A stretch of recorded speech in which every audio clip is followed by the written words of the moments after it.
Good evening, everyone. Hello? Yes, sir. Yeah, nice. So let's begin very quickly. So I'll just go over. So I'm going to be more like I would be starting assuming that you guys have no idea whatsoever. Yeah. So we can all be up to speed with with what we've been doing so far.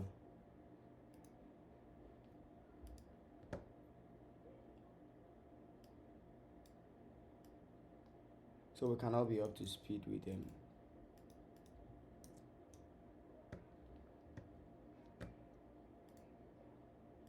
Hold on.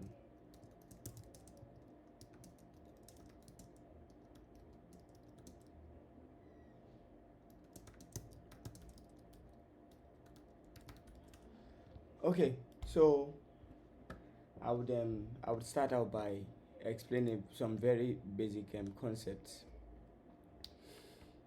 So um, by the end of this particular session, I would expect. Okay, I think I got this one from what's it called? This is from work. Let me just close the terminal. Okay. I hope I don't have anything. Okay, I still have another one opened.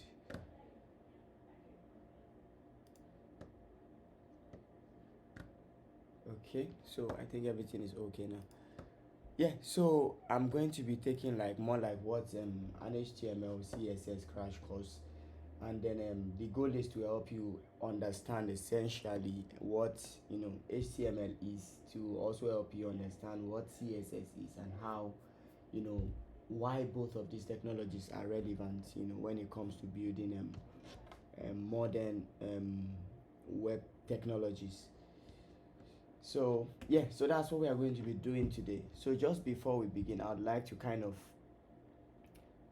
state some very key things that will help you understand. And guys, please, you can turn on your videos if you don't mind. And that's to help me actually. That's to help me know that my internet is still working as intended and everything is fine. Okay, so I want to start out by first of all establishing something to you. And what I want to establish is the fact that you have to first of all understand that the browser is a file reader. And I will need some feedback on that. You have to understand that the browser is a file reader. And just to be sure that I don't assume, what do you understand by a file reader? Or what do you understand by a file to begin with?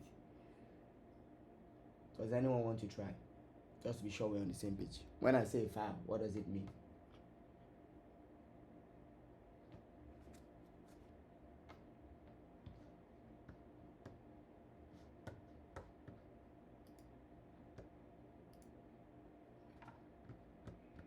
Hello, sir. Yeah, I can hear you. Okay.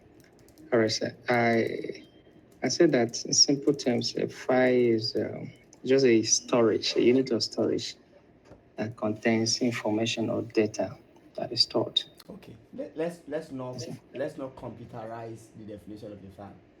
For example, like on several occasions we've engaged with files, even in school, right?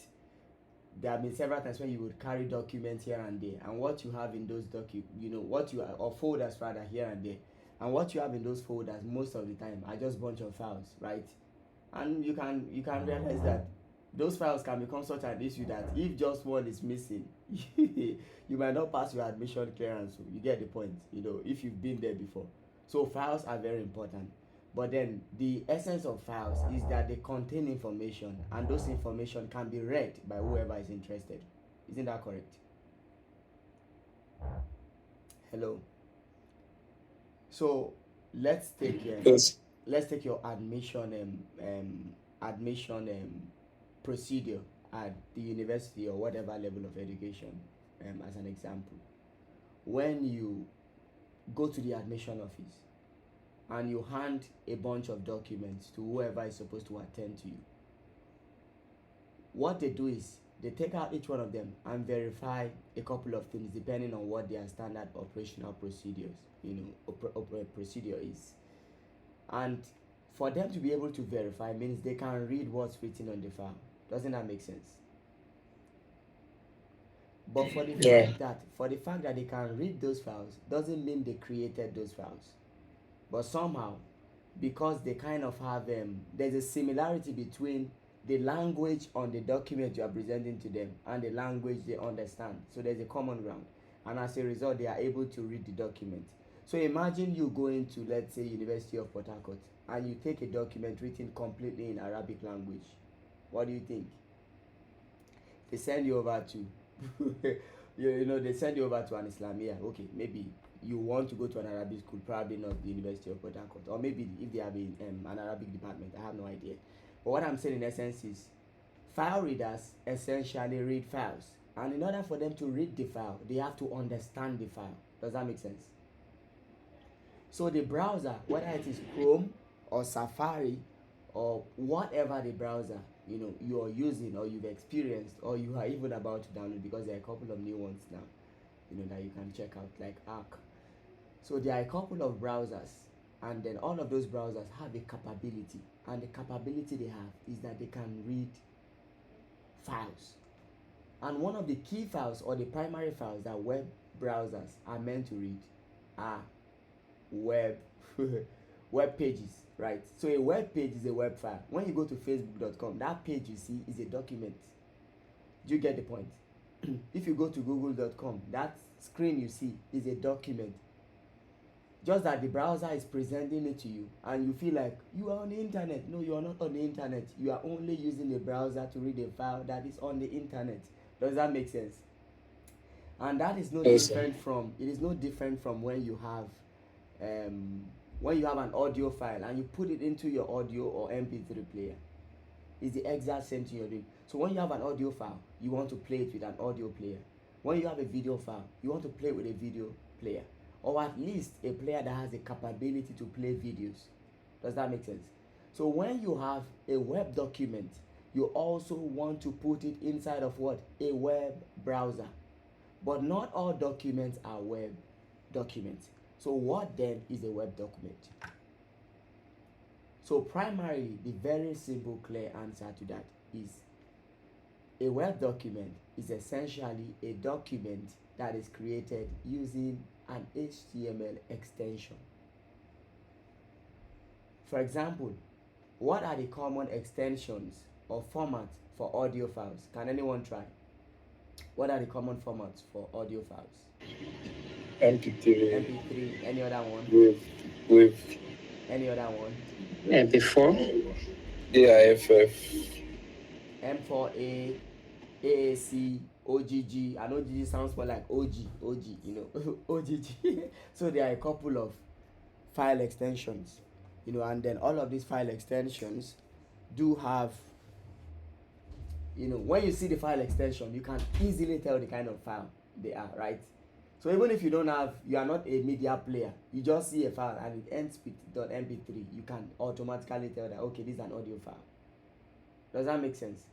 And then because of the file extension, when you also decide to take a video file and put an audio extension behind it, and you load it into, let's say, an audio player, the player gets confused, right? More like he doesn't know what to do with the file. It's an incorrect. As a matter of fact, it's going to get flagged as a file that has been corrupted. Does that make sense? Yeah. So your browser is a file reader, and primarily it is meant to read HTML files.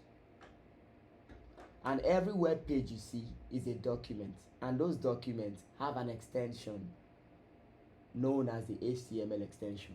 So whenever you see a file that ends with .html, you should know that this is a web file. Does that make sense? And then when you put that web file inside of a browser, it becomes a web page. Just like when you have a file that ends with .mp3, you know this is an audio file. And when you put it in an audio player, it is going to become what? Music. Who loves music? Everybody loves music. So that's essentially what's happening. So when you see HTML, CSS, don't get confused. You are just trying to create documents that the browser can read. And when you use the appropriate formatting, the appropriate markdown, the browser is going to read it according to what you intend. And that's no different, because for so many years I actually worked with Microsoft Word, and Microsoft Word is still remains one of the, one of my, I would say, one of the most fundamental products that actually exposed me to the world of computing and generally. And what I love about Microsoft Word back then was that I used to do a lot of word art. So I played with a bunch of documents, played with word art, trying to change my header color and all of those stuff. It was fascinating, really. It was not coding, but at least I was feeling like a Superman, being able to do whatever I like to text. Okay, so this is Microsoft Word, and Microsoft Word has what is called a GUI. A GUI is a graphical user interface. That means if you want to create a document and format a document in Microsoft Word, what you just need to do is just begin to write. I love writing. And then when you say I love writing, you can just take your cursor, highlight it, apply the appropriate styles to that text, change the font, and change the font size, do a whole lot of nice things with the font. You can even come to the next line, and decide to change the format of this one, probably to change it to maybe a different color.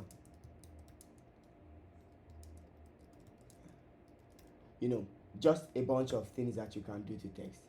So Microsoft Word gives you the ability to actually use an actual interface, already made interface, to create text documents.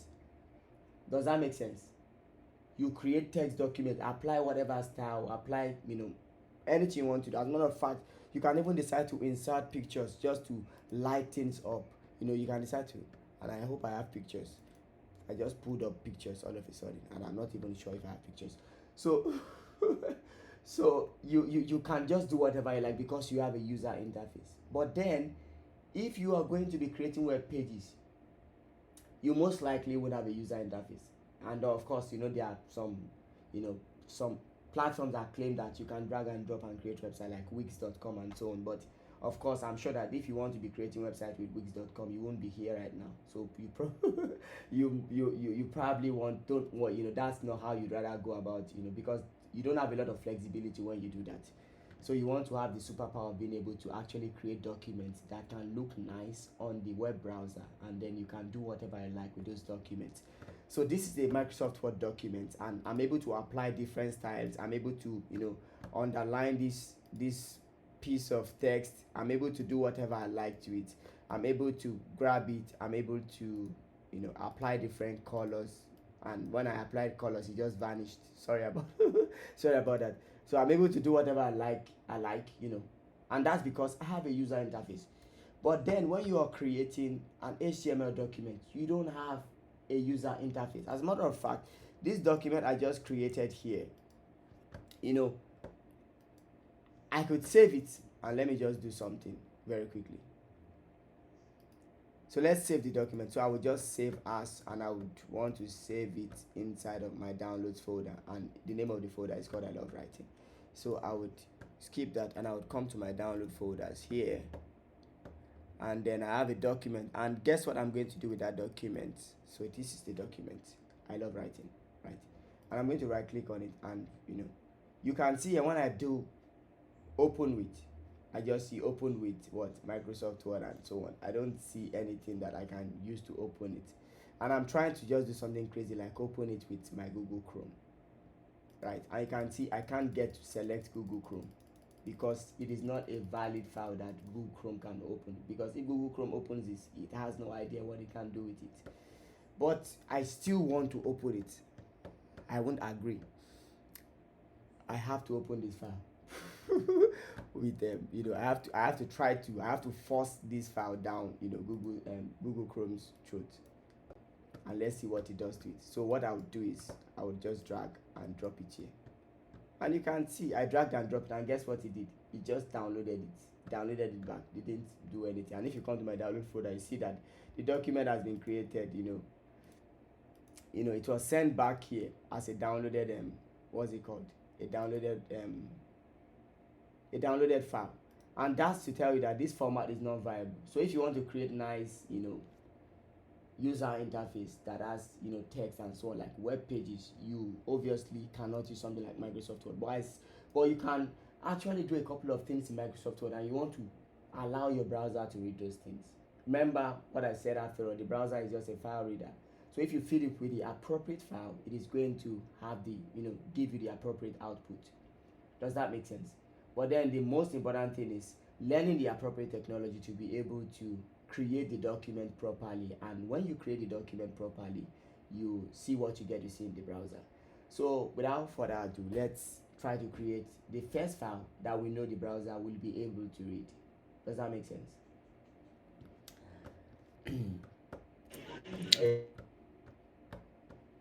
Okay. What is this? Okay, so I would come to my desktop, and of course um, we have um, we have a file called class already. So we have a folder called class, and so we just tick here. But I can just go on to delete everything we have here. So you would see that I didn't bring anything from space, into the class. So we are going to create everything from scratch, and then you would see step by step how we are able to create, our first HTML document. And that's the standard document that the browser is able to read. And just to emphasize on that a little bit further, let's go to google.com, for example. .com, and and there's something you can actually do. Just to, if you're curious, you can right click on this page and click on view page source. And when you click on view page source, you see a lot of things that look very crazy, and then not so crazy. But then this is to let you know that this stuff is actually a document. This what you see right here is telling you that that entire web page is actually a document filled with a bunch of text. Does that make sense? Yeah. So, but the question is, how do we get to write this kind of text? It looks crazy. Where do I begin from? So, you don't have to worry about this. Obviously, as a matter of fact, this is not how this page was written. It was just, minified. That is not the actual content of the page. Do you get the point? So there's a way you minify, documents for the web so that the file becomes smaller, and then the load time reduces drastically. Does that make sense? So, but then, this is just like a standard, way to show you that the web browser, actually reads documents, and when it reads those documents, it gives you nice looking interfaces like this. So now what we want to learn when we learn HTML is to learn how to create those documents in such a way that you create a document that reflects the kind of interface that you have in mind, so that the browser can represent it accordingly. Does that make sense? Are there any questions so far, so I don't go ahead of myself before we go on to creating the files? That's from my answer. Okay. Yeah, so I was supposed to actually take a poll before this class started, but I just felt like it's not necessary because my Windows my other computer is not, I don't have the cord to actually connect it to my monitor, so that's why I just decided to leave it be. So if you're on Windows or you're on Mac, it's totally fine. You can do whatever I'm doing regardless of whatever operating system you're on. But the most important thing is you have to be able to create files, and then you have to be able to create the file with HTML extension. It's very important, because if you create your file and it has any other extension, your browser is going to get confused and it's not going to represent it the way you want it to be represented. So I would go over to my, I would just go over to my applications, and I would draw this regular text creator that comes by default with Mac, and I will just try to use it to create a document. So this is the name of the document. It's called text edit. So I will just use it to create this document, and I will do new document, or let me, yeah. So UTF-8 new document. So this is what it looks like, and I will just click on make plain. So clicking on make plain, I will just decide to type a couple of things, and then what I'll type is hello Chrome, I want this to be a nice looking web page. And by the way, this is not ChatGPT, so Chrome is not going to do justice to our request. It's not going to honor our request. So I will just save this, and then when I save this, obviously it's going to ask me where I want to save it. So let me just call it web page dot, no, not no dot for now. So it's saying if no extension is provided to this file, the computer is going to automatically add the dot, you know, txt extension to it, that is going to treat it as a regular text file. Does that make sense? Hello? No, sir. Okay. So remember what I said, that the browser is just what, a file reader. And then if you give it the appropriate file, it treats it the appropriate way.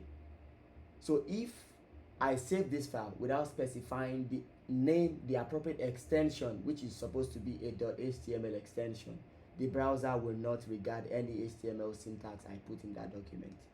Does that make sense?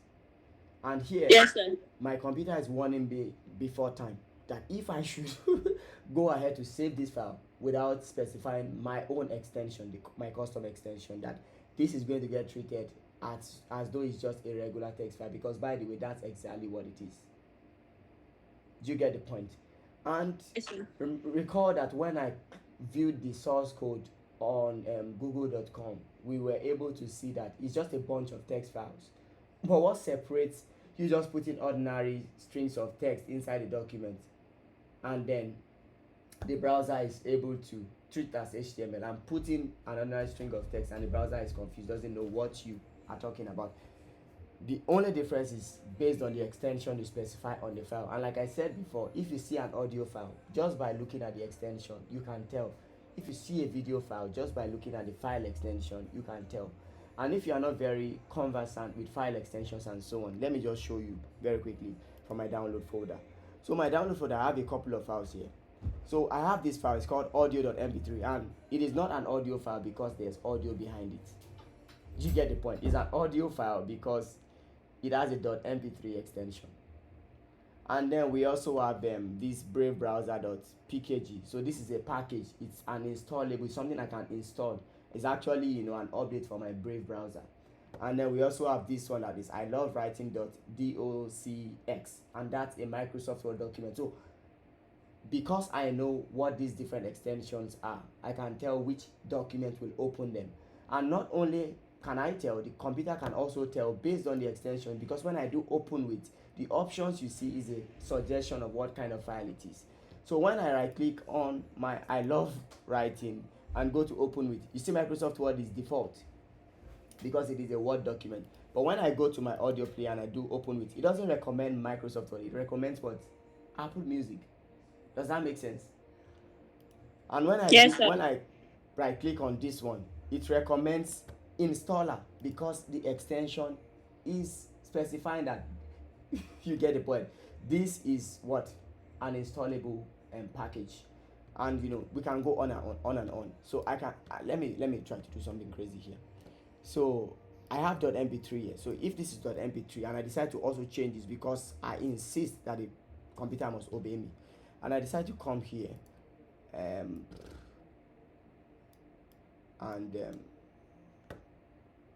sorry,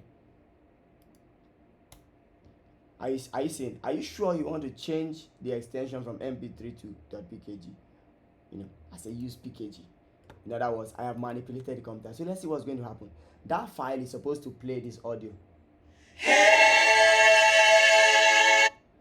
and then see what happens now. It's saying open with installer, and what happens is that my computer is going to try to install it as though it is a package, when in fact it is not a package.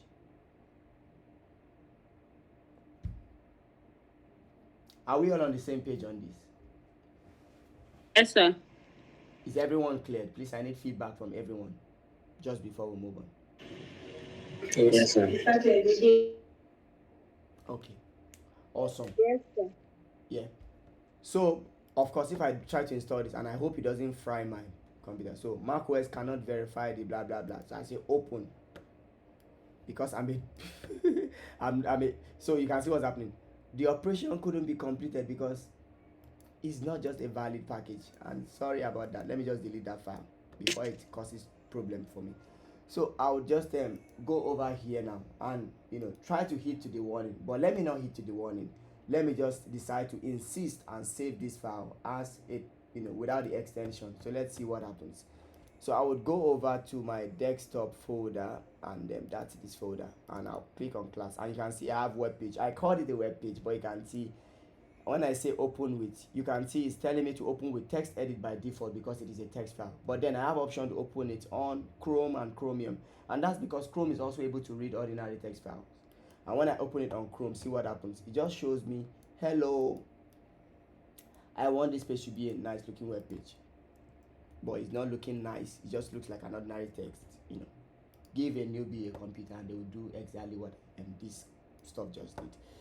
So it doesn't work, as intended. So maybe that is not, maybe maybe I need to do something spectacular.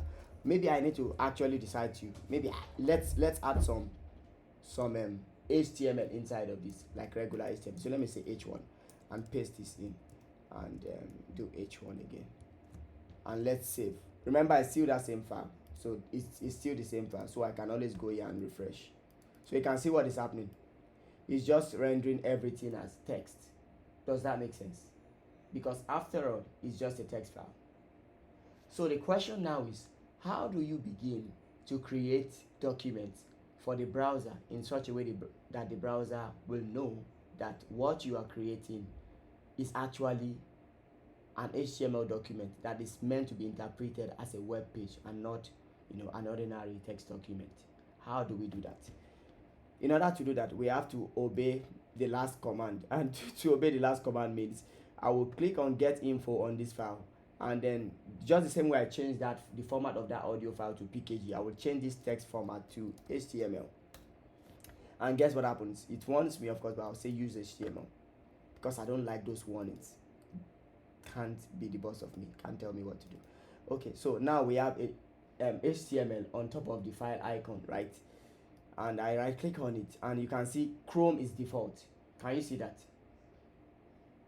Hello.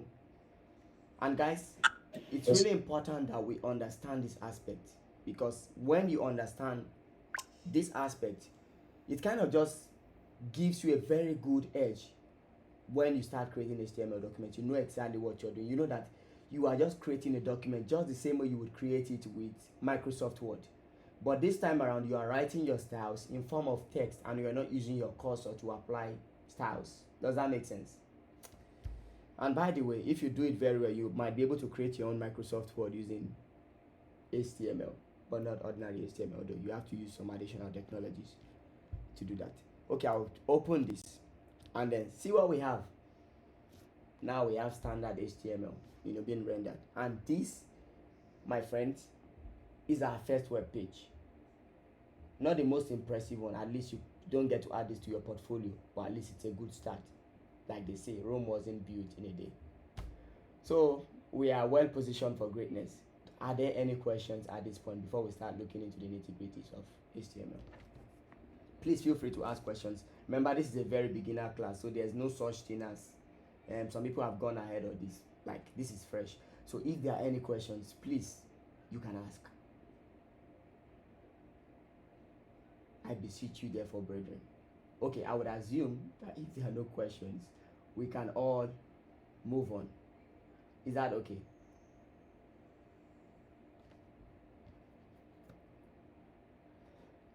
Okay, so moving on. And as you can see, I didn't have to do anything special to create my first HTML document. As a matter of fact, let me take this a step further. And what I mean by taking it a step further is that this HTML document I have, let me just apply some, let me do some additional things to it, just to let you know that, I'm actually writing HTML. So I will apply some styles, and don't worry about all of this stuff I'm doing now. And let me apply a color of orange, and then let's save that and go back to our browser. And you can see the color has changed. And let me also add a button under the H1, and that's going to be the button. What is this? Wow, what am I doing? A button tag, and I say click me. Not click me, so I have to close with the button there. Yeah, and I save this as well. You're going to see another element on the screen, and that's going to be a button element. And of course, when I click, nothing happens. But as you can see, I haven't downloaded any extra application. I'm just using the default text editor that is on my computer. That means if you can have any text editor whatsoever, even if it's on your phone, you can begin creating HTML documents. It is that easy. It is not sophisticated. You can basically use anything that can write text can actually create HTML documents for you. Does that make sense?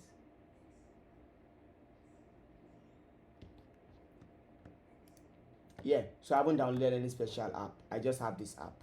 But then when you want to start writing, when you want to start taking the the development career very seriously, you obviously don't want to be writing inside of your ordinary text editor. You probably want to use a more custom text editor that is meant for coding, not meant for general purpose. Like this one is like a general text editor that, okay, maybe I have a $1 billion idea, I just want to write it down before I forget. That's what this text editor is for.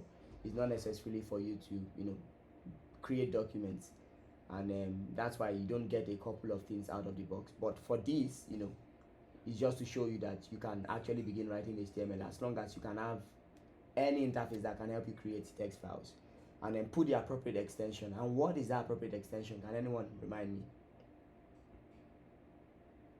HTML. Yeah, .html. So once you create any text file, append .html when you are trying to save it. Make sure Windows does not add .txt for you by default. Make sure it's not a txt file by default. So just put .html and you will have a nice looking HTML document. So I would close this because that's not what we are going to be using, obviously. So I would recommend that we go over to, and I won't use VS Code this time out. So let's just download Atom. So let's go over to Google or just go to your browser and let's try to download Atom. So Atom, not the physics chemistry Atom, like Atom text editor. And I have no idea what this guy is doing. Atom text editor. Yeah, so that's what we want. We don't want physics Atom. And then Atom is just a regular text editor. So I just want to download it. I don't want to do anything that is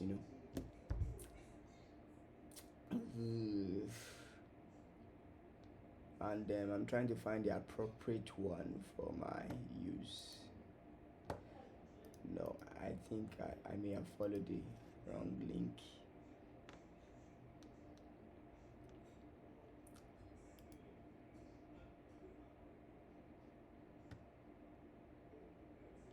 Yeah, let me get this one. So there are different versions, but let me just get any one of them. I think I'll be fine. And I hope it's compatible. That's a lot of, so it's I think it might take a while to download. So while we wait for that to download, so remember we have this file, and then as I'm doing this, please, you can also do the same thing on your computer, wherever as you're watching. Create a file and then you put a .html extension. That's actually a very good way to learn. Yeah, so you can quickly do that. Create a folder and then create a file inside of the folder. Call the folder whatever you like. The name doesn't really matter, and then ultimately when you have the folder ready, you can just follow me every step of the way as we continue, and that way you get to come up with questions that we can easily use. So let's wait for our document to let's wait for Atom to complete let's wait for the completion of download. And then Atom is not the only one. We also have Sublime Text. Sublime Text is another text editor you might want to use. So you could download Sublime Text. Just go to sublimetext.com, and then we also have VS Code, which is like the most popular one. I used VS Code for several years before I decided let me take a break from them. But it's a very nice text editor as well, so you can download VS Code. So you don't have to download Atom. That's what I'm saying. I already have VS Code, so I don't have to download it again. And then for Sublime Text, I think it's not entirely free. If you want to enjoy it, you have to download the version that is not free, and then that version is the free one is just very basic.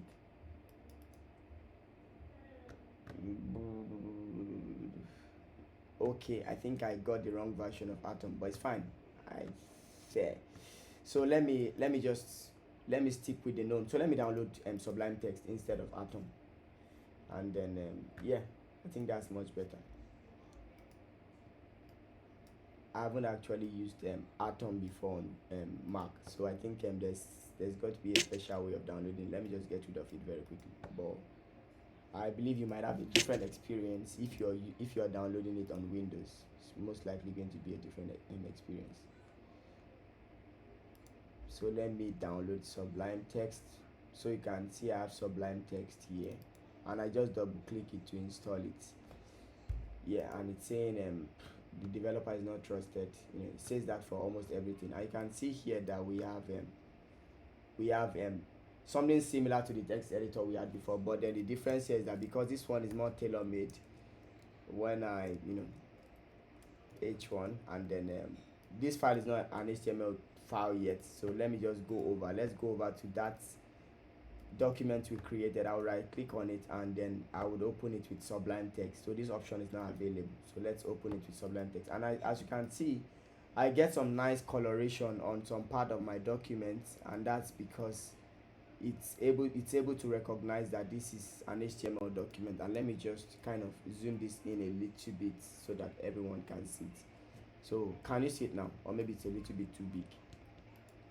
So we have the very same thing. It's the very same thing we did before, and then I just used a different text editor, which this text editor is the appropriate one for developing web pages. So nothing has changed with our document. It's just a standard document. So we can continue from here now. So let me clear this file. Let's go back to the basics, and I would reload, and then there will be nothing in this file because there's nothing to display essentially. Yeah, so now let's begin creating our first HTML document. But then I would show you a couple of things so that you will know where everything I'm doing is coming from. So HTML stands for Hypertext Markup Language. That's the meaning of HTML. And what hypertext markup language means is that it is a markup language. How many of you have used this feature on what's it called, on WhatsApp before, where you get to make a text bold, you italicize a text, and then you are able to strike a text through? Have you used that feature on WhatsApp before? Yeah. That feature is actually called markup.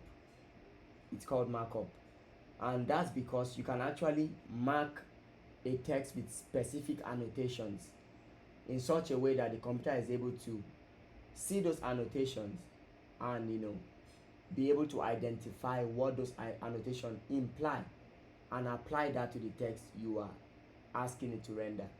And what that means in essence is when you put specific characters at specific locations in your document or your text file or your text at all, the computer treats those things, if those annotations are familiar, it treats them accordingly. Does that make sense? And what I mean by that is, for example, when I had H1, you remember that when we rendered this stuff in the browser, we don't see the H1, right? And we don't see the button. We don't see this text. We don't see all of this text. We don't see this text. We don't see this text. We don't see this one. We only get to see this one and this one. And why is that? It is because this text is meant for markup. Hello? This text is meant for markup, and because it is meant for markup, the computer knows it is supposed to apply this markup to the text inside of it. So it knows it is not supposed to display the markup. It is just supposed to apply the markup to the text. Does that make sense? And when it sees this annotation as well, it knows that this annotation is not what you want to push inside of your browser. It knows that you are trying to tell it to treat what is between these two annotations as a button, so it renders a button. Does that make sense? Yes, sir. Yeah, so by default, the browser already has these elements predefined inside of it. It has buttons and many of this stuff supported. So when you just put the right annotation, it brings the right element or component and puts it on the UI and puts the content you're asking it to render inside of that element. So there are many annotations for many different things. And in HTML, those annotations are called tags. Does that make sense? So you use the HTML tags to create appropriate annotations for appropriate purposes. Does that make sense, guys? Yes, sir. Yeah, nice.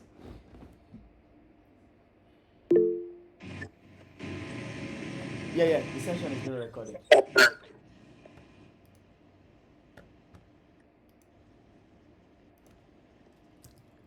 Okay, so now we've seen two HTML tags so far, but then I don't want to bring anything out of the box. So there is Queen, are you trying to ask a question? Okay, I think your mic is unmuted and there seems to be a little bit of noise. Okay, so when you're writing HTML, for example, and let me just do let me show what's familiar, like from WhatsApp, right? So on WhatsApp, if you do this,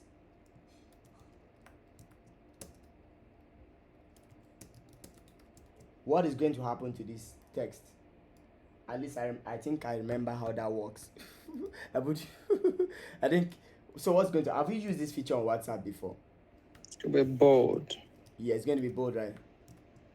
So on WhatsApp, when you apply this annotation, it's going to make this hello text bold, and then how are you is going to be a regular text. And then if you do this,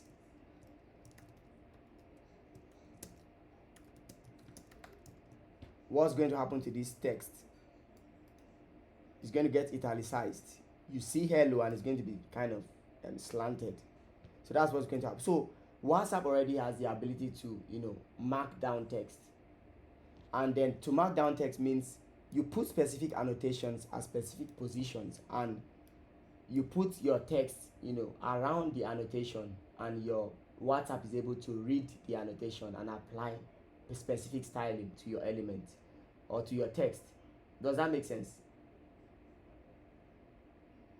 And have you all used that feature on WhatsApp before? If you've not, can we try that now on the WhatsApp group? Let's just try to type something in using these two annotations. Can we do that very quickly? Like, that's like a short class work. And while we do that, let me just sip a little bit of water.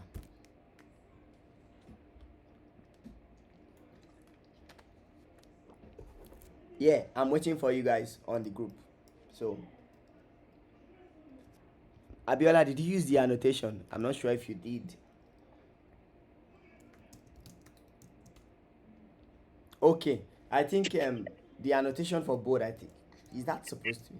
I did. Okay, you did. Okay, that's true. The first text actually bold. Okay, so let's use the italicized version as well. Let's do both of them.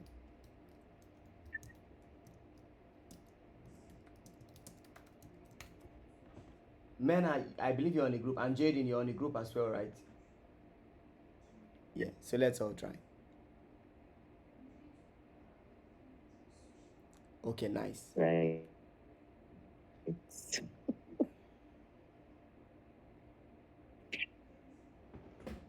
Okay, yeah, so that's essentially what you do with HTML. Just that this time around with HTML, you don't just put this character and expect magic to happen.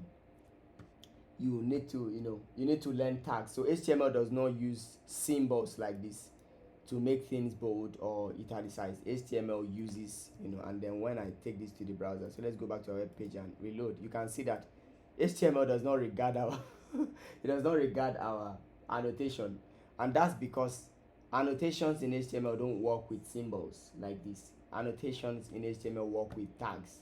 So let's go to Google and kind of just check some HTML tags out, and then I would share some resources to actually help you find a whole lot of them, a bunch of them. So HTML element reference, and that's on w3schools.com. So HTML tags, ordered alphabetically. So you can see we have a plethora of tags here. About 100 plus, or I think 90 to 100, because some of those some of them are no longer currently viable. Okay, no, Mena, that's not the KIC. Okay, is that KIC group link? Okay. Oh, sorry. Okay, let me. Okay. I think let me. Sorry, guys. Hold on. I thought I shared that. Okay.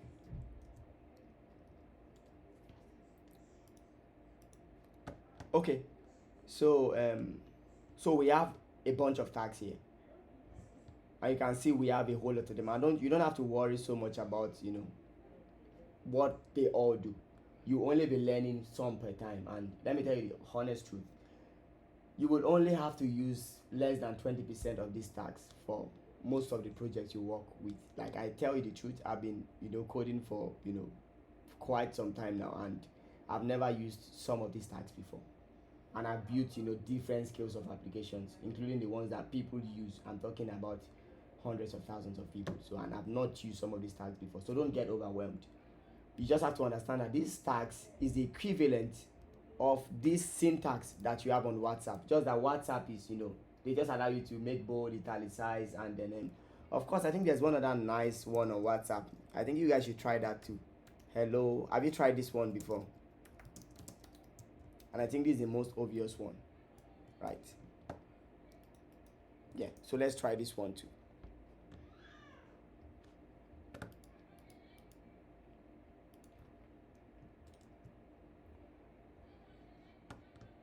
Yeah, so you can actually see we are just we are creating annotations for the document. That's exactly what we are doing, but for HTML it's a little bit different. So let's let's do the same thing we did using these characters with our HTML document. Can we do that very quickly? So now we are trying to make a text bold.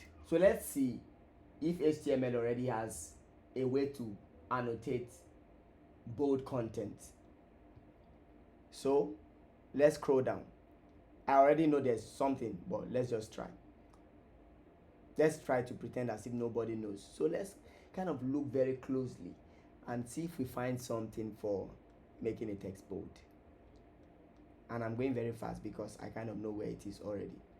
Okay, so a text that can fit into that category is this strong text. So let's create another set of text underneath here and use the strong tag, and then I would write hello,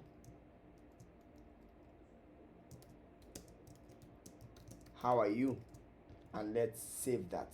And I save, I press Ctrl S. So can you see now that hello is now what? Bold compared to others. Can you see that, guys? Let me just I'm trying to zoom Yes, in my sir. browser. Okay, let me zoom this in. Okay, in case you guys can see it. Zoom. Okay, doesn't want to get zoomed, and I don't even know why I'm using. Okay, I think it's fine. I don't have to use full screen mode. So let's try to italicize the text as well. Let's go to the HTML reference and see if we find a text that is let's find a tag that we can use to italicize the text. So there are a few ones that we can use. And you can see we actually found another text to make something bold. So this B tag also defines bold text. So let's try to use that instead of strong. Let's just use B and see what happens. So I would save it and let's still go back to our page. I reload and you see we still have similar stuff, right? So the B tag is actually the appropriate tag to make something bold. So remember, this is the equivalent of these annotations when you are using WhatsApp. Just that HTML gives you more power. And of course, when you write this, it makes you feel like a developer already just by writing this, right? Yeah, this is actually the beginning part. Like, this is the first technology, web technology I also had to learn myself. Okay, so let's look for a text to make something italicized, and I'm looking for that. So let's try to look for it. Okay, I think this might work. Defines a part in an alternate text, voice or mood. So let's try to do I, and let's do hello, and let's do I. Sorry. So I would save this and let's see what we get. So can you see now that we have this text is italicized? Can you see that? Hello? Yeah. So let's apply our Yes, third sir. style, which is strike through. So let's see if we can find a reference for striking a text through. So that will be how you create your Naira sign if we are able to do that. Okay, we have strike. Okay, defines strike through, text. Okay, so let's write strike and see if it is going to get struck or striking. Okay, strike. Hello. How are you? What is that? Hello, thanks for trying out. They said I should purchase. I'm not purchasing. Thank you very much. What do you mean by purchase? Can't type 5 lines of code without you advertising something. Okay, so you can see now we've been able to simulate that as well. Hello? Can you see that, guys? Yes, sir. Yeah. Yeah. So in just less than how many minutes we've been able to learn how many HTML tags. We've been able to learn this, and this, coupled with the 2 other ones we learned before. You remember, guys? Yeah. Okay, Sergio, please. Yes, from that W3 school about the strike tag, it says something. It's not supported in HTML5. Yeah. So I'm not Uh, using HTML5 actually. Like I said before, some of these yeah, tags have been deprecated, right? okay. And that's why when you need references, there are 2 places you can go for references. And I don't want to go into all of that stuff for now. Let's not worry about HTML5, HTML4, and so on for now. So there are 2 places you can go to. You can go to MDN, which is Mozilla Developer Network, and then you have a whole bunch of references here. So you have an HTML reference here, and you can look at a whole lot of things, just from here. So this is always like up to date, if you get. And you can see they even have AI help here. So but then, like, W3 school is usually straight to the point. And even without saying it, you can already tell that this one looks overwhelming, right? The MDN version looks overwhelming compared to this one. Like this one just gives you, okay, you can easily find answers on W3 schools. Just that some of the references are quite, some of them are quite outdated and not exactly what, because even some of these things that W3 school says is not supported in some browsers. Some browsers have already been updated to support them. But then that's not for today. So, but we've been able to learn a couple of tags already now. So can anyone just remind us the tags we've learned so far? Okay, Queen, give us one. Just give us one. Strong tag, sir. Thank you. Okay. Henry, please give us another one. The strike tag. Thank you very much, Henry. Femi, can you give us another one?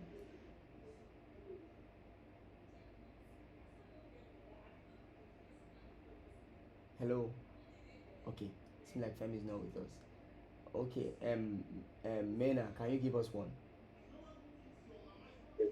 Bold tag. The what? Bold tag. Okay, but the annotation is what's the annotation for the bold tag? It's not bold. B. B, exactly. Yeah. Thank you. Yeah. And then of course, before we started with this example, we wrote a couple of tags already, like the H1 tag, if you remember. We wrote the H1 tag, and then we also wrote the button tag. But yeah, those ones are by the way. Okay, so now we would like to go into because to create a document, there are some standard procedure. For example, when we were still in, for those of us who, of course, we're all in secondary school at the point, or maybe some of us are still in secondary school. I'm not sure of that. At least I'm sure of one person, but not everyone. So there were certain rules for note taking, right? There were certain rules for note taking in secondary school. For example, even in writing exams, you don't write in the margin, for instance. And I know they told us specifically back then that if you wrote in the margin during WAEC, like there's a particular mark you'll be losing if you do that. Can anyone recall? Did they tell you like all those WAEC fearful orientation? Like if they tell you that if you do this one, if you has anyone been there before? Like they just tell you that if you do like this, Yeah. you do like this, you know. So everybody like so. In other words, there are some standard. Yeah, there are Do some not write on either margin. exactly That's like what it if is. you write in a margin left, do not write in either margin. So whether the left or right or if you write in it, and that's because that's where the examiners actually write your score. So if you score whatever you score on a particular question, that's where they put their remarks and so on. So if you write there, you've taken their so if you've taken the opportunity to score you away, that means there's nowhere to write your score. So and that's by the way. But what I'm saying in essence is that when it comes to creation of documents generally, there are rules of thumb, right? You have to follow specific rules. And when you follow those specific rules, those rules become standard. You follow those specific rules because those rules are standard. And then when you follow those standards, you kind of get consistent results. Does that make sense? And that's because none of us in this room invented HTML.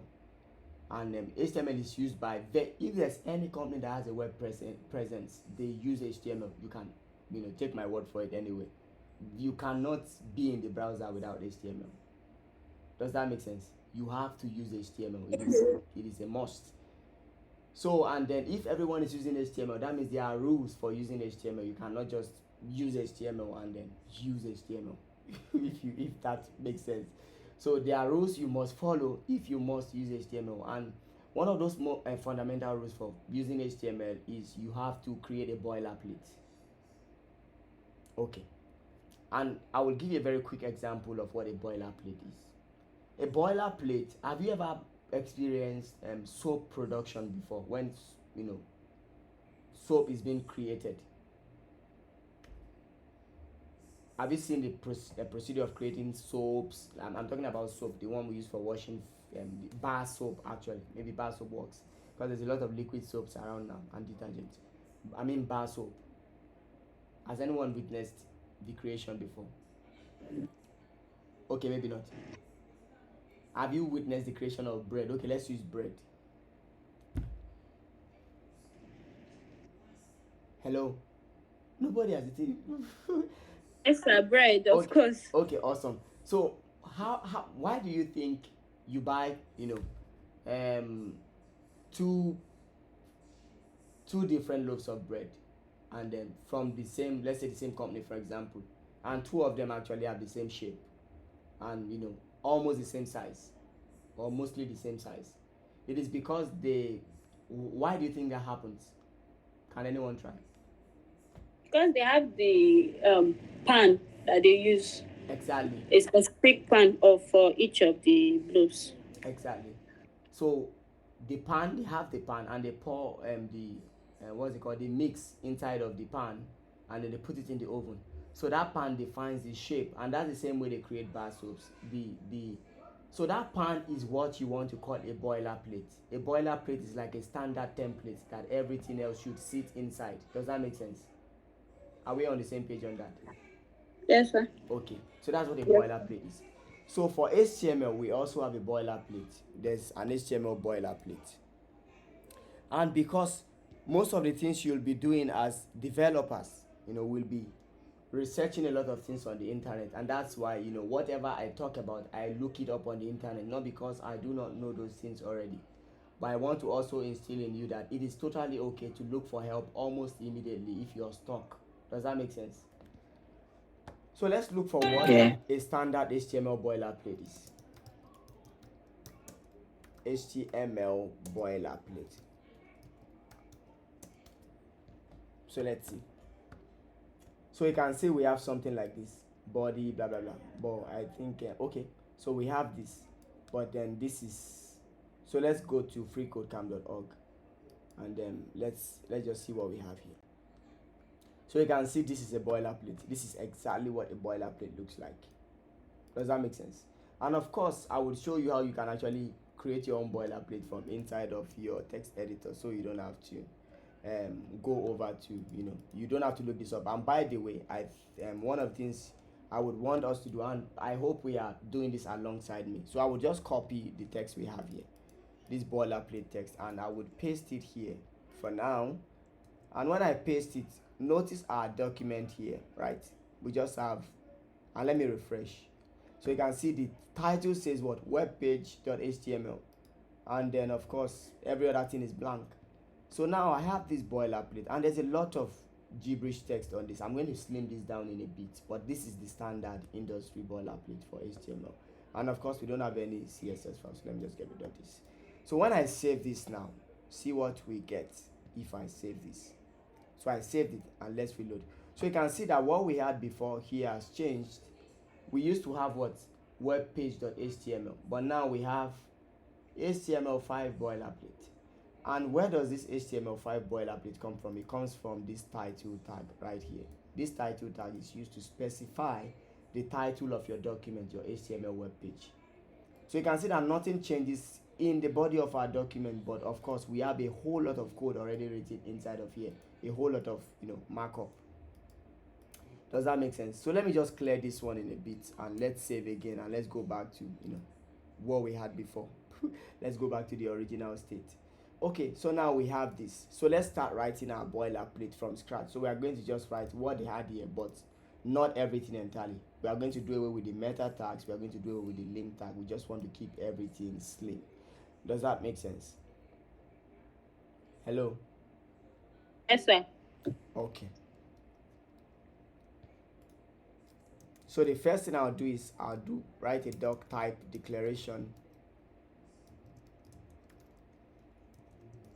And after that, so the doc type declaration, and let's just go one after the other. The doc type declaration, remember says who asked the question the other time.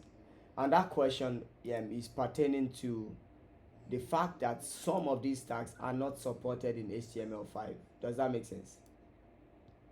Not supported in HTML5. So automatically, that should tell you that there are different versions of HTML. Does that make sense? But let's not worry too much about the different versions. Let's just learn the up-to-date one, the one that everybody's using. At least, we can then go back to learn every other version of variant. So the one everybody's using at the moment is HTML5, and this doc type declaration is actually telling our doc is specifying that this document is based on HTML5. Does that make sense? So you can see here already that this is the first tag even on the reference, and it says what? It defines the document type. And not just defining the document type, it actually specifies that the version of HTML we're about to write in this document is HTML5. Does that make sense? Hello? Yes, sir. Yes, sir. Yeah, awesome. Thank you. So the next tag after, once you do the doc type declaration, and this is just how you write it. So let me not forget to emphasize on this important thing. HTML tags will always be wrapped in square bracket, in angle brackets, and this is an angle bracket. The angle bracket is the pair of your less than sign and your greater than sign. Those are your angle brackets. These two brackets is what you'll be writing your HTML tags inside. So you would have the opening angle bracket, and you write your tag name in between. This is just an example. Then you close the opening tag, and then you open a second part of that tag, and that is the closing HTML tag, and you put a forward slash and also put that same tag name inside of it. So this is a complete HTML tag having a closing and an opening tag, and I will show you what will happen if you do not put a closing tag on your element. Of course, tag name is not a valid HTML tag, so you don't this is not an HTML tag. So let's restore our doc type declaration. So this is the first piece of your HTML boilerplate. The second piece of your HTML boilerplate is the HTML element. No, I don't want that. I don't want auto. The HTML element. And here, you just have to close this. And remember, whenever you open an HTML tag like this, you also have to close that tag. And the way you close it is by doing almost the same thing, but this time you're supposed to add a forward slash. And when you add the forward slash, the difference between the opening tag and the closing tag is this forward slash. So this is the opening HTML tag, and this is the closing HTML tag. Does that make sense? So that's the second piece of our boilerplate. the third piece of our boilerplate will, you would assume that we probably will come down here and write the third piece of our boilerplate, but that's not how it works. So the third piece of our boilerplate is going to go inside of the HTML opening and closing tag. So everything else goes here. Does that make sense? So everything else goes in there. Yeah. So what's the third piece? And before I talk about the third piece, I will talk about the fact that HTML elements have hierarchy. So hierarchy in terms of, like, you can assume that that's a family tree. So as far as this HTML document is concerned, these two guys here are siblings. We just have two elements on the page, and that's what? Can anyone name them?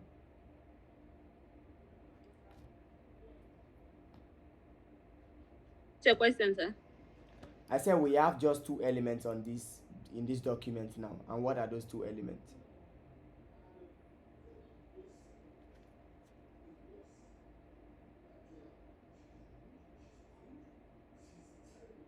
I only see the HTML declaration. Yeah. The HTML. Okay, so we have the HTML declaration tag and we have the HTML tag. And when I say HTML element, here's exactly what I mean. An HTML element is the complete opening and closing tag as well as the content inside of it. So this is one HTML element. Does that make sense? This is an HTML element. This is another HTML element. Maybe this one is not quite an element, but let's assume it's an element for now. So this is an HTML element. Does that make sense?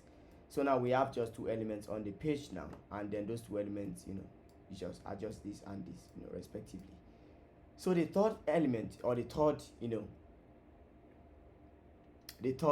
piece of our HTML boilerplate is going to be the head tag.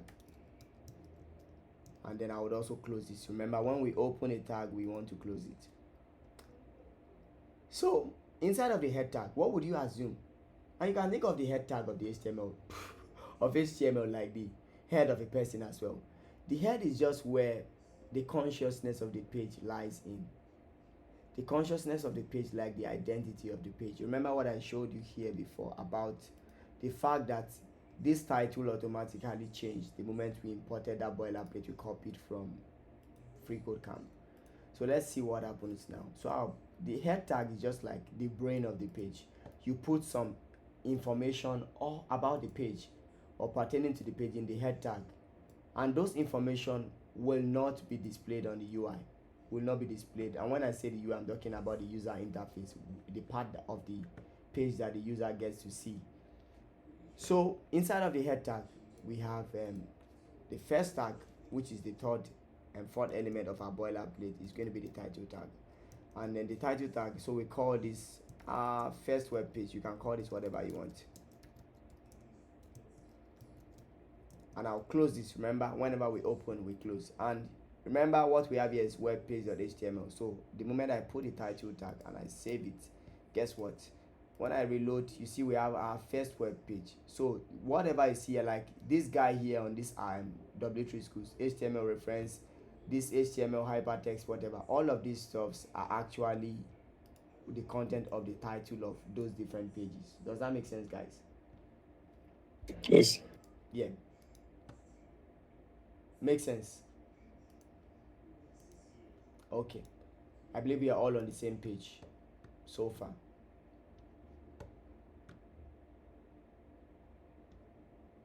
Trying to wrap.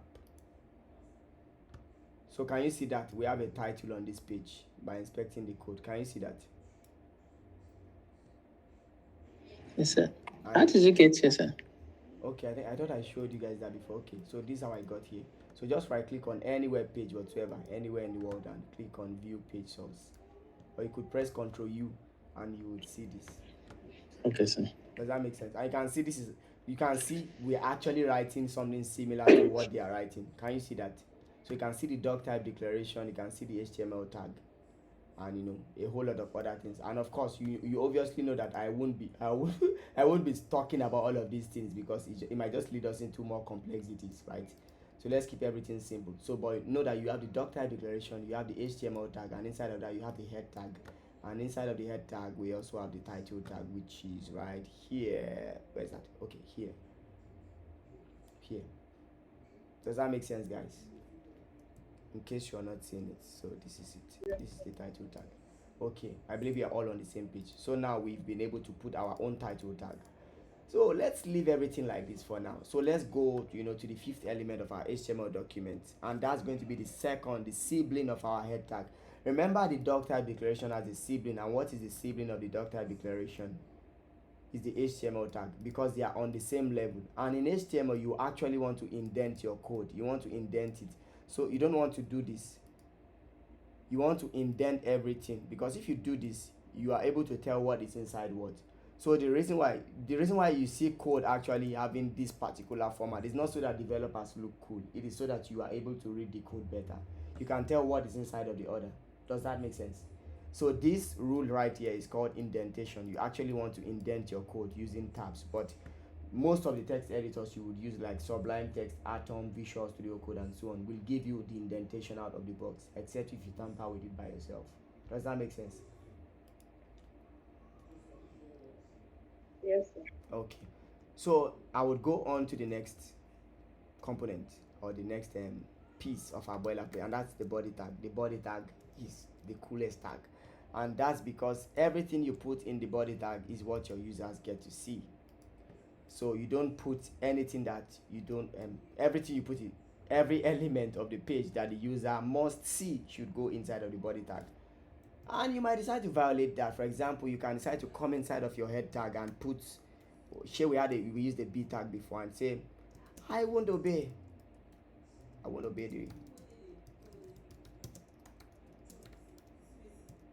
if you do that, that's good for you. Guess what? You would still, sorry. Okay, so I even think Sublime Text actually yanking it off, I suppose. But by default, okay, so you can see, of course, you can see that. Oh, that actually displayed. So you should actually see that. I think I was zoomed in. That's why I didn't get to see it. So you see, I want to obey the standard rule. So that's because you can decide to put this here. Remember what I said about boilerplate? It's just to enforce conventions. To enforce conventions in such a way that everybody does it the same way, and so that everybody gets the same result. Because if you decide to put an element here, definitely when you start your CSS, you would pay for it, probably with a couple of hours or even weeks of trying to debug what exactly is wrong. So always make sure the content of the page that will be visible to users will go inside of the body tag. So let me go over what we've done so far again. At the very beginning, we have the doc type declaration. Right next to that, we have the HTML tag, and the HTML tag is the root tag of your page. By the root tag, I mean everything your page will contain should go inside of your HTML tag. And then inside of your HTML tag, you should only have two elements, and that's your body tag and the head tag. The head tag has a couple of elements, but the only one we are using for now is the title element, using the title tag. And then of course our body tag for now is empty. So for now, let's just save and come back here, and everything looks fine. Guys, are we on the same page? Yeah. Okay, awesome. So now we have a standard HTML boilerplate. If you have been following along, or you've been writing, the code as I am writing the code, I believe you probably might have some questions, and if you don't, it's fine. But then, are there any questions at this point, just before we move on to other things?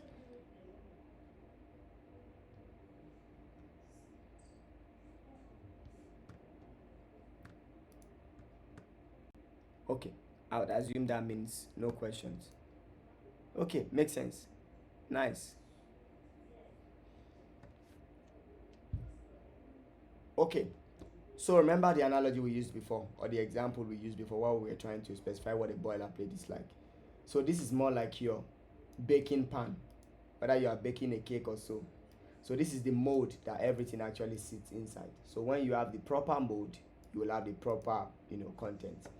So consider HTML as specifying the structure of your document. And remember, what we are just doing is creating a document, because after all, our browser is just a document reader. And in this case, we are creating an HTML document for our browser to read. Hello guys, clear enough? Okay, awesome. So now we don't have anything here. So now let's begin to delve into some standard HTML tags. So I've talked about a few already, yeah, and I've talked about a bunch after the few ones we used to do the WhatsApp, example. But now we have, a boilerplate, and let's begin. Let's start learning the actual HTML elements, the interesting ones. So let's go back to our W3 reference, and I'm just going to scroll through it one more time. And scrolling through, this is in about alphabetical order, but then we don't want to go, we just want to focus on the most useful ones, straight up. We don't want to have to go through, any of those stuffs. But what I'm going to do is I'm actually going to start, writing the tags, and we will come back to the reference to actually see exactly what they do. Does that make sense?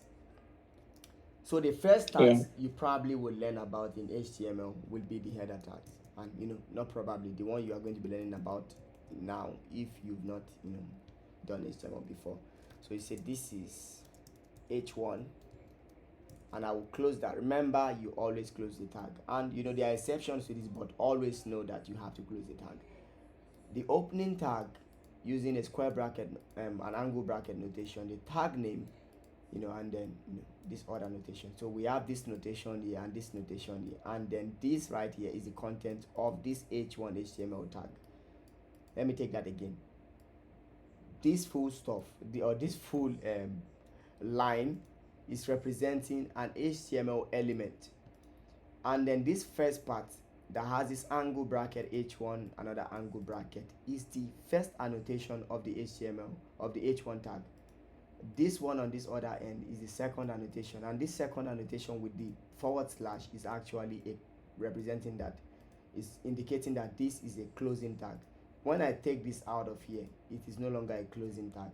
And to close a tag means to actually terminate the operation of this annotation, because if you don't terminate the operation, it is going to impact on everything else. And let me just show you what I mean by that.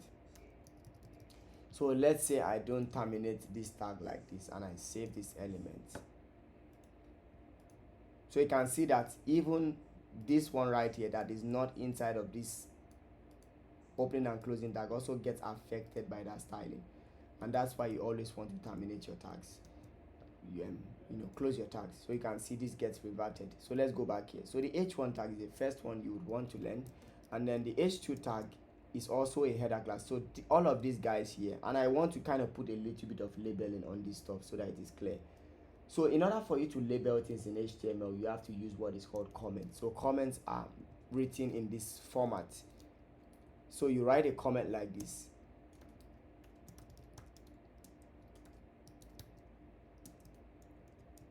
So when you write a comment like this, it's just more like you labeling parts of your code. But the beautiful thing about comments in HTML is that, or generally in programming, is that comments will not make it to your final execution, the execution of your code. Comment is just for the reader of the document, the code. So it doesn't get outputted, as part of your final output. So you can feel free to write comments just to be sure that you can always remember what you were trying to do when you wrote specific lines of code. So let's go on and say this is H2, and remember we have to close that, and let's save and see the difference. So let's go to the reference. So you see here we have H1 to H6. So these are different. This is telling us that, okay, we've written H1, H2 so far. So we can actually write up to H6, and it defines HTML headings. HTML headings in the sense that this, for example, I can almost bet that is an HTML heading element. So you can see this is H1. So that tag we just learned now is what was used to create this particular element. Can you see that, guys? Right here. Hello. And let me just say this is H1 again, right here. So when I say this H1 and I press enter, so you can see we just modify the content of that page. But of course, it does not persist. So you can play around different websites like that, right? You can always go to any website and kind of just right click on any element, and then you can alter what's on that element. So that's another nice thing for you to play around while you're learning HTML and CSS. So here we have Google search. I just want to show. Okay, I just got rid of that. So let me click on this one, and let me, from I'm feeling lucky, let me just say Ololade is feeling lucky.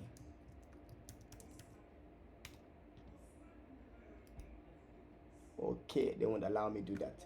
So let me come over here and let me just show you. And that's because this is an input element, not.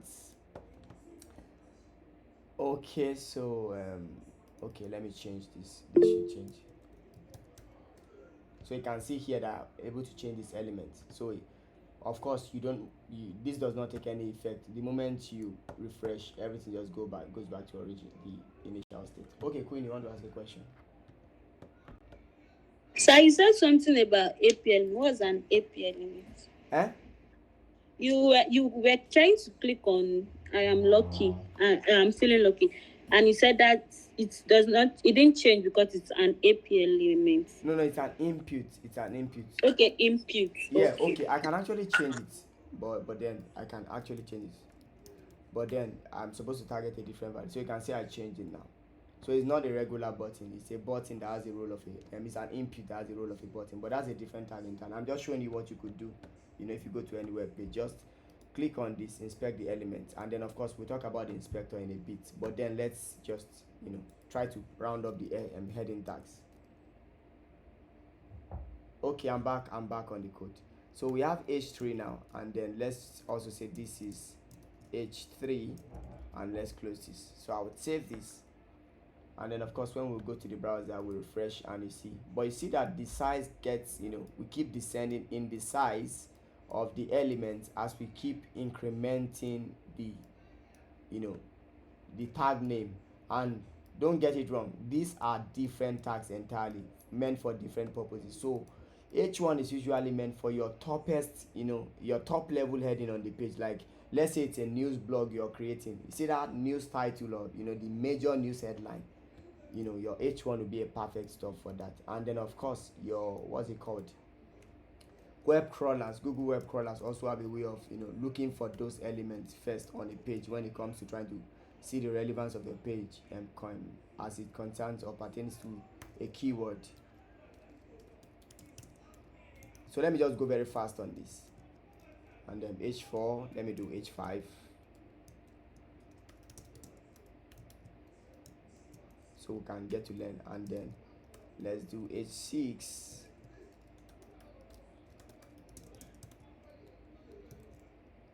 And then of course there's no h7, so it's h1 to h6, remember.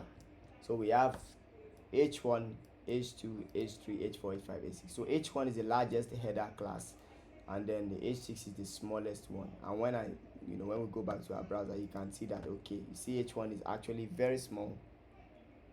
Then h1 is the biggest, h6 is actually the smallest. And then when we come to our reference, you see we have h1 to h6. So we've kind of covered this one already, right? So the next tag I would want us to learn is the paragraph tag. So let's create another comment here and say paragraph. And the way you write a paragraph in HTML is by using the P annotation. So let's say this is a paragraph tag. This is a paragraph, no need to put tag. Okay, so this is a paragraph element.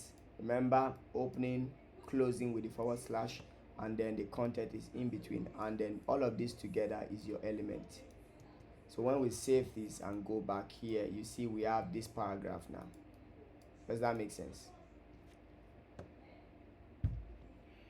Yeah. So the next one I would want to show you is the link tag. So let me put another comment here. So this is usually called the anchor tag. So I'll close this.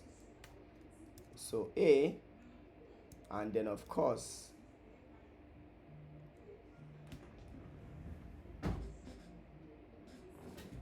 I'll close this, and of course I would just say it's a link. And of course this is like a violation of the link tag, but let's see what that looks like. So you can see, so this is a link, but then nothing happens. That's because for link tags you have to specify a particular attribute, and the attribute you have to specify for the link tag is the destination of that link. So let's say we want this link to go to https://facebook.com or any domain whatsoever. So it can also be another page on your web page. It's totally fine, on your website rather. So you can see now we have this nice blue link that when I click on it, it is going to try to take us to facebook.com, but then I'll go back. Right, does that make sense? Hello? And then of course, I know that on most web pages, when you click on them, it kind of opens on a new tab, and that's because of this target blank. I think we have to do target _blank. So that's that. And don't worry about what all of that means. So you can see it opens on a new tab instead of opening on our tag here, right? It opens on a new tab automatically. So that's the link tag. And then next, let's go to the next tag we have to learn. And I have to go fast now because the reference is there, so you can always go and check the reference. So this is the button tag. So we have the button tag, and I'll right click me.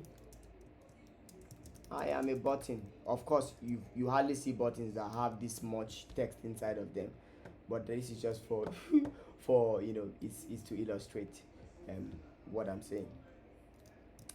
And then of course, after the button tag, we have the image tag. And then of course, the image tag is it's a special kind of tag. Of course, you can't just say image and say image. Obviously that when you need an image, the image has to be a file somewhere, right? And you can see that nothing happens here. So the image tag is what I intend to use to expose you to what is called what are called self-closing tags. So the image tag is a self-closing tag, and that's because of the special way the image tag works.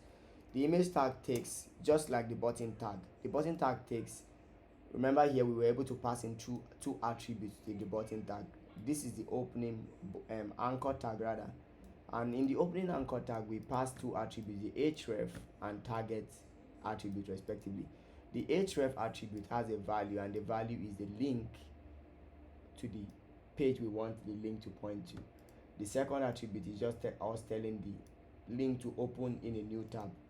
So these are attributes. Whatever you write inside of your opening HTML tag. And what's the opening HTML tag here? It is this one right here. Remember, the opening HTML tag is the first one, and then the closing one is the one with the /. The content is in between. And let me just break this down to a next line so you can see that properly. So you can see this is our link tag here. So we have two attributes specified here. The attribute is in this, I think, what's this color? I think it's kind of purple, something like that. So we have target and we have href. So the image tag also takes, like the anchor tag, you have to pass at least one attribute, and the attribute we are going to be passing in here will be the link to where the image lies. So let's go anywhere on the internet and let's look for cool dog image. Okay, now we have a cool dog image. So let's kind of go to this dog image and try to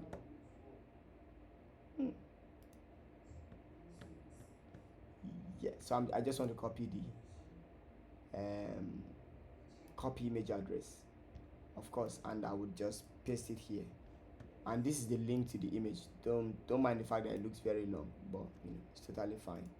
So let's save, and then let's come back here to our first web page and reload.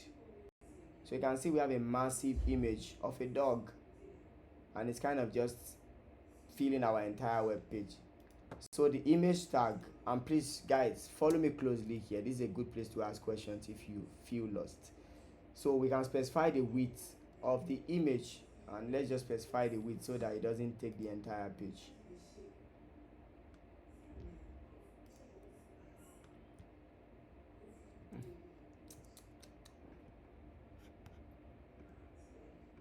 Let me reset. Okay, so we have the image here, and then let me just make it a little bit bigger, like let's say 400, and then we'll come into all of that when we talk about CSS. We talk about sizing. Okay guys, I'm sure that you must have noticed something already. Okay, so I want you to consider this part of this web page. and this is a web page, by the way. And then this part of this web page, are you noticing anything different from how elements are arranged here as against how elements are arranged here? Does anyone want to give it a try? Yes, sir. Okay, what are you noticing? One, the header tags and the button with the anchor tag are inline, like they are straight on one particular line, while the image is a block element. Okay. I mean, the headers are inline element, like showing like an inline element, while the image is showing like a block element. Instead of it taking up another space, it's just merged with the button. Okay. Okay. I think you kind of flip the other. When you say the header tags, you mean these ones. And the H1, H2 to 6. Okay. Okay, let me clarify. Thank you very much, Queen. So let me clarify. So when we say inline elements are the elements that, are stacked side by side. They are stacked beside each other, not on top of each other. And why they are called inline is because they kind of just line up on the same line, virtually like on the same row. So let me reduce the size of this image again, and let's see. You will see that the image is also on that same straight line. You get the point? It's on the same line with this element, but then the paragraph tag is on its own. The h1 tag, h2, all of these header tags are on their own, and these elements that actually take, an entire line on their own are called block level elements. And by block, we actually mean the entire block belongs to them. The entire block belongs to them, just like this, like they own the entire block. So nothing is coming to stay beside them. You share this block with them. So by the block, just consider it this entire row that they occupy. Does that make sense? And just to be clear on that, let's right click on let's open our developer console. So the developer console is actually how you debug your HTML and CSS code ultimately. So let's right click here and click on inspect. So to inspect these elements, so let's click on this cursor sign here, and let me just make this bigger. So there's a cursor sign here. I think that might be a little bit too big.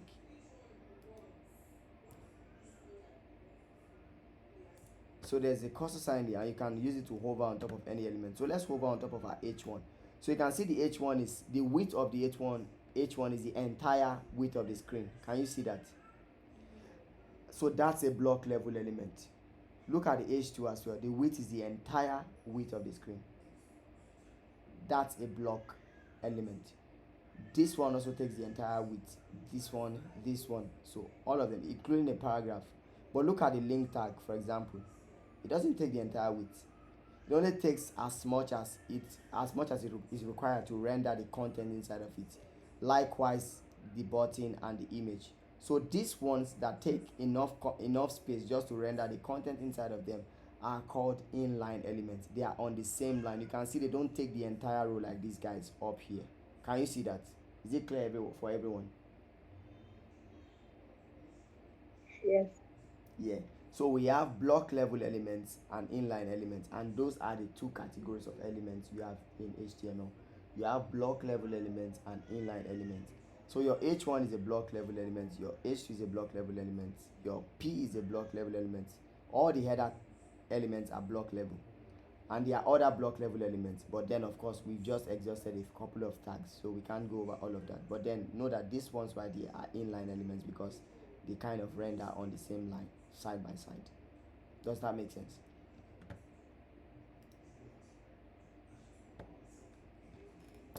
Okay, so the next tag, and that's like the last one we're going to be looking at tonight, is going to be the link and the list tag. Sorry, let me put the comment on the image part as well. So let me write the comments.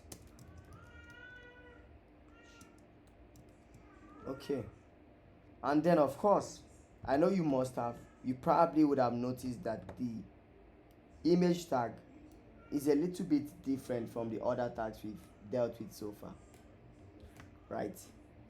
And that's because every other tag has an opening and closing part, but the image tag does not have an opening or closing tag. If you looked at the way I wrote it correctly, and let me just get rid of the value of the image so you can see. So you can see here that the image tag does not have a closing part, but it worked perfectly. And that's because we have two types of tags in HTML. We have the regular HTML tags and we have self-closing HTML tags. This image tag right here is a self-closing HTML tag. Self-closing means the opening and closing tag is just one tag. Like you don't have opening and closing part as two different parts. You just specify the tag and then you have to just close it by itself and it works normally. And then just to follow standard procedure, you might put this forward slash, but you don't have to put it. But then the forward slash is it's standard for you to put, but it's not a must. So if I remove the forward slash from here and save, my image tag still works. So but then let's put it, because it doesn't hurt anything to put it. So this is a self-closing tag, a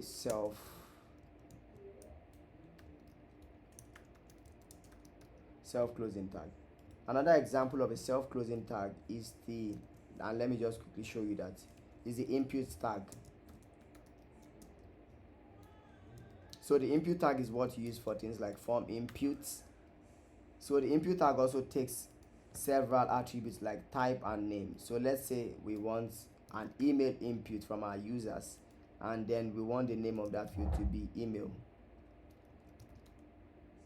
or you can call the name whatever you like. So when we save this, look at what the input, so this is an input tag. So I can say coding at email.com. So you can see that's how you create an input element. And then of course we can put a placeholder. A placeholder is the text you normally see before you start typing. Enter your email here. So you can see this is another example of a self-closing tag. It doesn't need a closing and opening part. And let me just save this. And when I save this, see what happens. It says enter your email here. Can you see that? So but in the meantime, just to ensure that we are able to see everything we are doing properly, let's put all these inline elements on on the next line so that we are able to see clearly. So to put inline elements on the next line, you have to let's just use a line break tag. So that's a BR tag. So that's another tag you want to know. It's also a self-closing tag. So when I put this, it's going to kind of create an empty line between these two elements. Okay, I did that between the button and the anchor tag. So I need to put one here as well. It's just BR. And all of these stuffs are in the reference actually. So let me just show you. So you can see this is the input tag, defines an input control. The image tag, then the BR tag I just used will be here. So you can see defines a single line break. So that's what I'm using here. So all of those references are there. So you might want to just spend some time looking at these references. Yeah, will be very helpful. So let me also put a line break between the image and the inputs, BR. And you can already see that what we are just doing is we are creating a text document using specific annotations. And based on the annotations we are using, our browser is actually rendering the appropriate things. Does that make sense, guys? Hello? Yes. Yeah. And does it sound like an easy thing to do?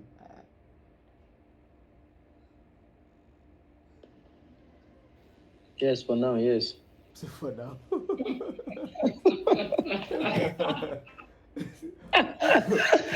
Okay. Okay, but then it doesn't matter how complex a project gets. This is exactly what you just have to keep doing. You just have to keep creating the annotations that you want to see, with the appropriate content. That's what you need to do. So if you go one element at a time, you realize that it doesn't matter how beautiful or how massive the web page is. Even like this one, for example, it's just a bunch of elements. And just by let me just inspect this page. Let me inspect this element now. You can right click on this element, go to any web page, right click on the element and click on inspect here. And you see that, what do they have? They just have an image tag. The image tag we also had, look at it here, this is the image tag. Can you see that? That's exactly what they have. They don't, it's not anything special. You get just the image tag. And I don't want to bother you with all of this additional information. Don't worry about that. Those ones will come by in no time. But this is exactly what you have to do. Yeah, so that's it. So as I promised, I was going to write a list tag. So let's create a list tag very quickly. So in HTML, we actually have two types of lists. Yeah. So we have ordered list and unordered list. So let's create an ordered list first.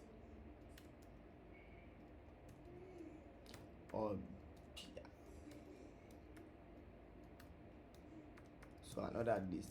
I believe I still remember how this works. So yeah, li. So this is an ordered list, and I will show you how that works in no time. So you can see here we have a list with numbering on it, and here what we just did is, when you use this annotation, HTML knows you want a list, and then this li is actually the items of that list. So I can create another li inside of this list and say this is my item 2, and create another one li, and I can keep going on and on, item 3, and I can keep going on and on. And when I refresh, you are going to see I have 3 items having the numbering 1, 2, 3. And of course, you see that this is also a block level element because it doesn't get appended to the input. It takes the entire block. You can see that already. Can you see it takes the entire block?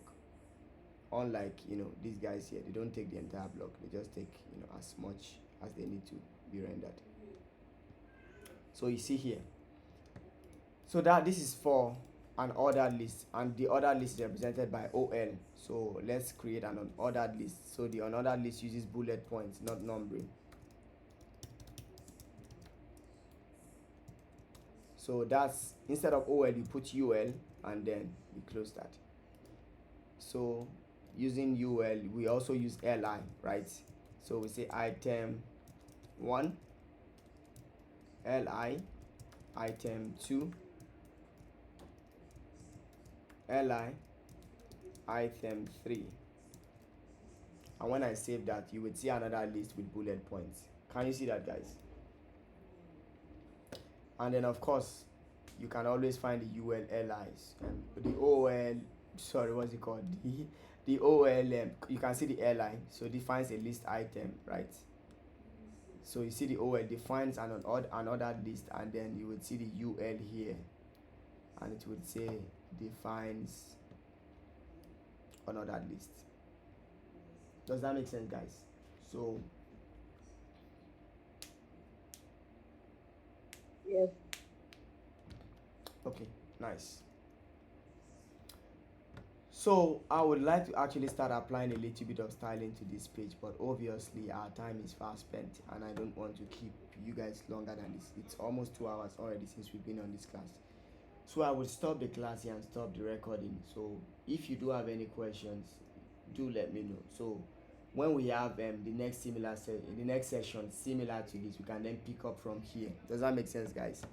We can pick up from here, and then picking up from here, we will now start looking at how CSS actually helps us bring everything to life. Because looking at it, this is not so impressive. So HTML just defines the structure of the web page, tells you, HTML specifies the content of the web page and the arrangement of the content.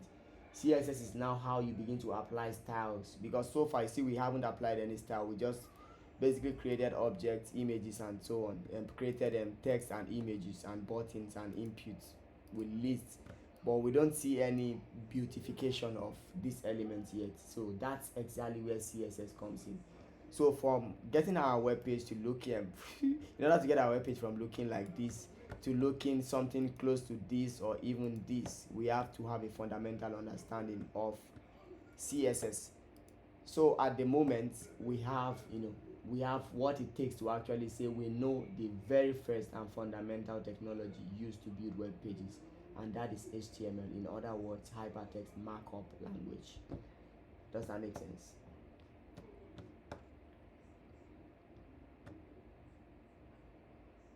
Okay, awesome. So I would want you guys to go over this reference. You would go over this reference. That would be your assignment. Go over this reference and create an HTML document using other elements apart from the ones I used within the scope of this class. So don't use, that means you cannot use the H1 tag, you cannot use the P tag, you cannot use the anchor tag, you can't use the BR tag, you cannot use the button tag, you can't use the image tag, you can't use the input tag, or the on other list, on other list tags. You can't use any of those. So you just have to, there are so many tags, so you are not caged in any way, and there are enough tags to actually go around. So guys, that's pretty much it. Thank you very much. So that's your assignment. So we also have another so the regular class continues tomorrow, of course, but then we'll have this continue with these sessions. I hope these sessions will be able to help everyone come up to speed. So that's it, guys. Are there any questions or comments? So I'm stopping the recording now.